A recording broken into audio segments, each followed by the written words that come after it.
This is Real News Media TV, coverage you can trust. Please like, share, subscribe, and hit the notification bell. Select all for daily news updates. Man murdered at anti-violence seminar in Westmoreland. Amid a state of public emergency in Westmoreland, a gunman this afternoon walked into an anti-violence training seminar and shot and killed a participant in front of other attendees.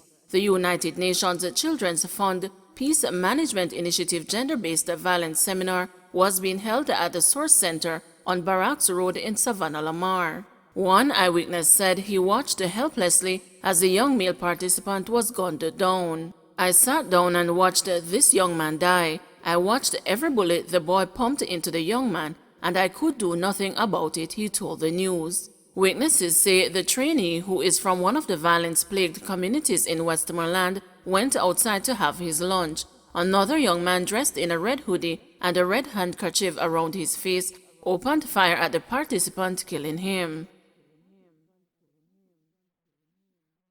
Woman murdered in Clarendon, body dumped in bushes. The bullet-riddled body of an unidentified woman was found in bushes along a section of the Dawkins Penn Main Road in Clarendon on Tuesday. Reports are that about 6 a.m., bloodstains were observed on a section of the roadway and the police were alerted. On their arrival, spent shells were also found in the area. A further investigation led police to nearby bushes where the body was seen. The body was removed to the morgue for a post-mortem. Investigations continue. Prime Minister announces new COVID curfew and other measures. Prime Minister Andrew Holness has announced a slight relaxation of the curfew hours among new COVID containment measures. The new measures will be in effect from Thursday, November 18, 2021 to Thursday, December 9, 2021. The Prime Minister announced the new measures in Parliament a short while ago. Nightly curfew 9 p.m. to 5 a.m. ending December 10, 2021. Public gathering limit 10 people. Places of worship 100 people. Weddings 100 people. Funerals and burials 20 people. Annual general meetings 100 people. The Prime Minister also said the COVID pre-testing requirement for travelers to Jamaica remains in effect. However, fully vaccinated travelers who have a negative PCR test result upon boarding will not be required to go into quarantine on entering Jamaica. Burglar killed by mob in Clarendon. A man was killed on Monday night by residents in Rocky Point, Clarendon, after he reportedly opened gunfire at a family during a burglary. The gun was handed over to the police. Sometime after 8 o'clock, members of the family returned home to find their house being ransacked by the man. He opened gunfire at them and a struggle ensued. The family members called for help from residents who responded and proceeded to beat the unidentified man, causing serious injuries. He was later pronounced dead at hospital. Several wanted people detained, guns seized since the start of new SOEs.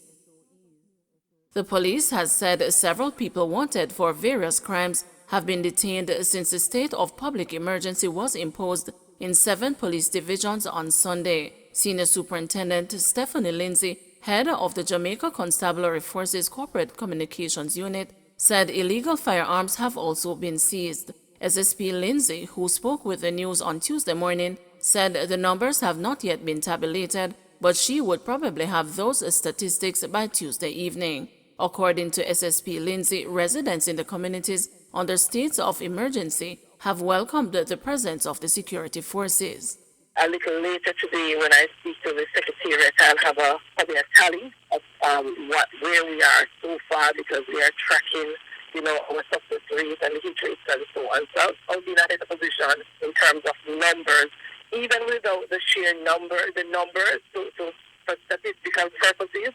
Just being out there in the community and getting the feedback from the citizens on the ground. I think when you go in and you talk to persons, because sometimes when you listen, you hear persons who are not connected to the violence on a day-to-day basis speak, you get the impression that the people who live it every day don't want it. But when you really go out and get the appreciation from the citizens who have to live the violence every day, you just feel like you're really doing something to impact those lives. We have things to revise the tactics and some of the operational procedures that will be done in support of the state of emergency activities. So we expect to see improvement in those areas in terms of reduction in delays as a result of operations that have been done on the road. Government urged to set aside funds to assist the churches with social programs. The government is being encouraged to set aside funding for religious organizations to use in their social programs in order to save more young people from getting into crime. Reverend Peter Burnett, chairman of the St. James Ministers Fraternal, argues that this is a good long-term strategy which should be seriously considered. His proposal comes in reaction to the states of public emergency imposed in 7 police divisions by the Prime Minister on Sunday. Reverend Burnett says hardcore policing alone will not ultimately solve crime. He argues that while states of emergency have their purpose, other ways to tackle the issue of crime and violence on a long-term basis should include prevention programs which are managed by the church. It is for this reason he believes the government should establish a fund to assist the churches engaging in social intervention initiatives. I believe that a fund could be put in place and engage the churches to be a part of the preventions and the intervention. Churches are in the communities. They are not enough engagement with the churches and bringing them in for programs and ideas and initiatives where churches are willing to, are able to help. Have been the people that change culture over and over to a decade. There is not enough funding sources available to support the work of churches in our communities. And I'm saying that, we can hire more police, yes, we can hire more soldiers, but then we will have to pay taxes for a long time on those. But when we focus on culture, when we focus on the ground level at the same time as we are doing these other efforts, we can see some good results. Lieutenant Commander George Overton, chairman of the PSOJ's Standing Committee on National Security and Justice, has also acknowledged that security measures are necessary but have to be combined with other strategies for long-term solutions. These other strategies, he suggested, include better laws and rehabilitation programs. We have to have a joined-up approach. Policing alone is not going to solve our crime problem. If we have an effective police force, we have the laws in place that will support the police force in the enforcement of the laws and also become a deterrent to the types of crimes that are being committed. When we put people in prison, we introduce them to the university of crime, the connection, the networking, the whole 9 yards that goes on in there. Prison is not prison. There's no rehabilitation. They come out better criminals, more exposed, more connected when they go to our prison. The last one I'd like to leave you with, social investment. If we don't invest in our youth and create the opportunities that will satisfy their ambition, we're wasting our time. Declaration of SO is a backward step, says opposition. The parliamentary opposition has described the declaration of states of public emergency in 7 police divisions as a backward step and argued that in the past the measure proved to be ineffective. At a media briefing on Tuesday morning, opposition leader Mark Golding maintained the position that states of emergency should not be used as a crime-fighting tool. Mr. Golding accused the government of being bankrupt on ideas to tackle the crime problem. For over a year since discontinuing the state of emergency during 2020, the government has not come up with anything to tackle the crime problem. They are bankrupt on ideas. They have passed no new legislation. There have been no new organizational changes within the security forces. There has been no new strategy.